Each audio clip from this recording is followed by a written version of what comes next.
Alright, mister. You paid for the beer, so why don't you just tell me who you are and why you're bothering? Gerald Osterwald cocked his head, and the speaker flushed under a sardonic glint in his eyes. The older man's hand tightened on his stein, but he didn't get up and storm out of that dingy bar. Not that Osterwald had expected him to.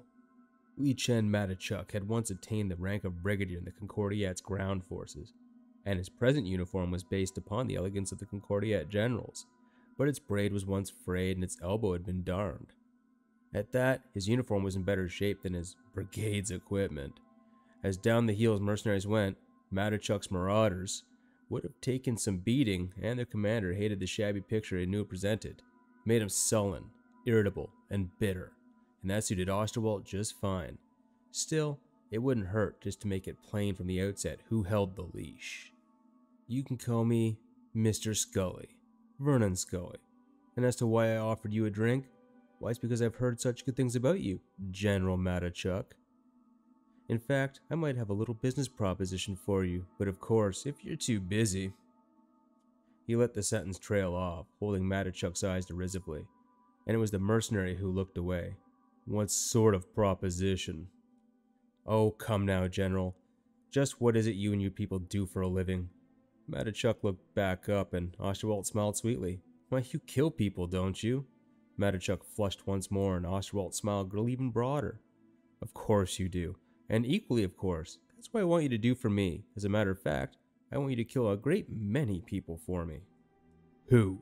Matichuk asked bluntly, and Osterwald nodded.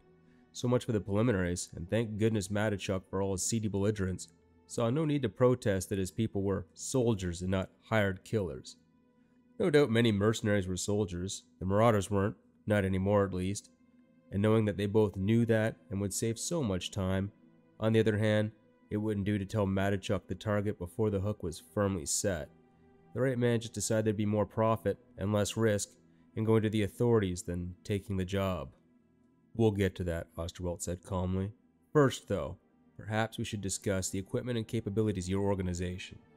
Matichuk opened his mouth, but Osterwald raised a languid hand before he could speak. And I might just add, General, that I already know what your equipment looks like, so please save us both a little time by not telling me what wonderful shape you're in. Matichuk shut his mouth with a snap and glowered down into his beer, and Osterwald sighed. Listen, I have no particular desire to rub any salt into wounds, General Matichuk, but we may as well both admit that your brigade suffered heavy equipment losses in that unfortunate business on Ryaxnar. Last time I ever take a commission from a bunch of eight-legged starfish, Matichuk snarled a way of answer. The bastards lied to us once we planted it.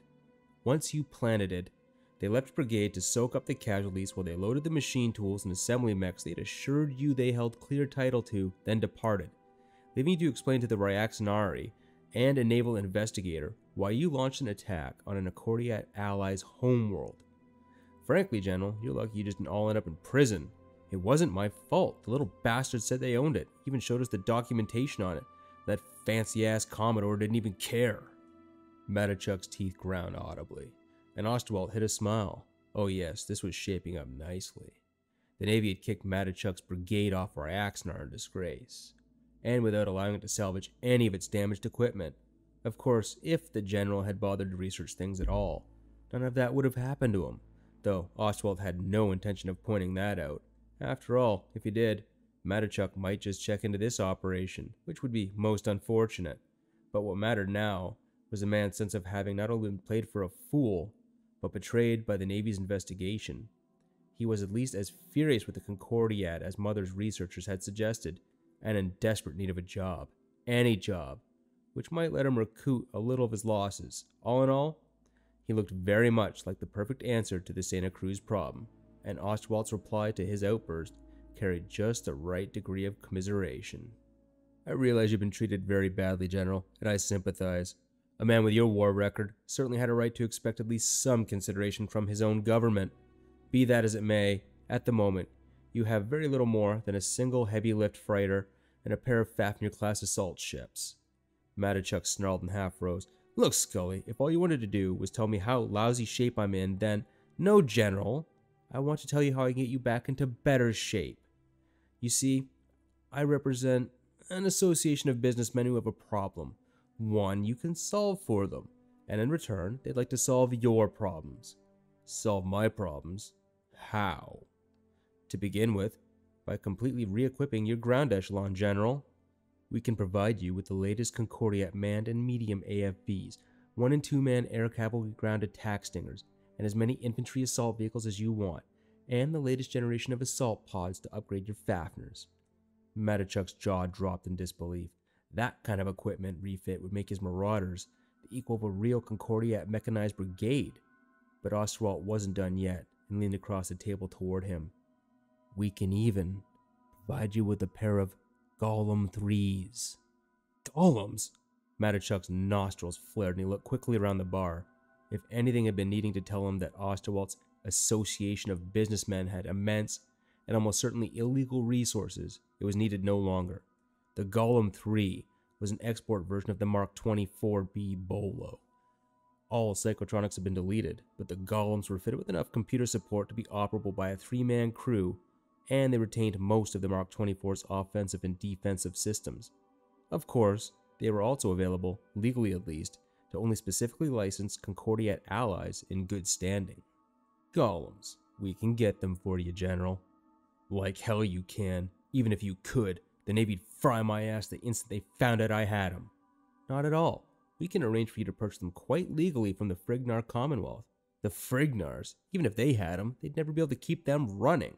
And admittedly, the new People's Revolutionary Government is a bit short on technical talent.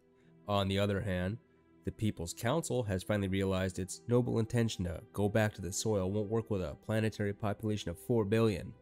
More to the point, now that they've gotten their hands on off-world bank accounts of their own, they've decided they'd better get the old regime's hardware back in working condition before some new champion of the proletariat comes along and gives them the same treatment they gave their own late lamented plutocratic oppressors. Which means, Matichuk asked with narrowed eyes. Which means they've had to call in off-world help. And in return for assistance in restoring the previous government's Golem battalion to operational condition, they've agreed to sell 2 of them. For how much?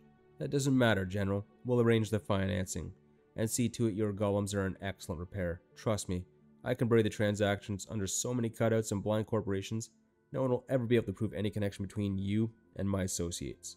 As for the Navy, however it got that way, the PRG is currently the recognized Frignar government. As such, it can legally sell its military hardware, including its Golems, to whoever it wishes, and as long as you hold the legal title to them, not even the Navy can take them away from you. Matichuk sat back and stared across the table. The greed of a desperate man who sees salvation beckon flickered in his eyes, and Osterwald could almost feel his hunger. The man wasn't a complete fool. For a mercenary outfit on its last legs, to be offered a payoff this huge could only mean whoever offered it wanted something highly illegal in return, and his voice was flat when he spoke once more. What do you want? I want you to attack a planet for me, Osterwald said calmly. The planetary militia has a few 80-year-old Wolverine tanks and some fairly decent infantry weapons. 80-year-old man tanks? You don't need golems to take out that kind of junk, mister. True. There's also some old Quern War-era Concordiat naval installations on the planet. We haven't been able to find out exactly what they are yet, Osterwald lied smoothly, and present indications are that they've been abandoned, but whatever they are, to the locals for 70 years. If that's true, they can't be much of a threat, but we want you to succeed. Old as they are, they might just hold a genuine threat, and we believe in stacking the deck. Do you think of anything 80 years old at a date that could stand off against a pair of golems? Not bloody likely, Matichuk grunted. That's what we thought too. Of course, we'll continue to seek better information. If we can find out exactly what those installations are, we'll let you know immediately. In the meantime, however, we can get you re-equipped and begin planning on a contingency basis. Just what sort of plan did you have in mind? Oh, nothing complicated, Osterwald said airily. We just want you to land on the planet and kill everyone you catch. You just want us to kill people? Well, we'd appreciate it if you don't do any more damage to the space field and its support facilities than you have to. A certain amount of looting would be in order, just to help convince the Navy that you are just a bunch of nasty entrepreneurial pirates. But once the present occupants have decided that their world has become a rather risky place to live, we might just make them an offer for it. Do you think you could encourage them to accept that offer, General? Oh yes, I think we can do that for you, Mr. Scully. I think we do that for you just fine.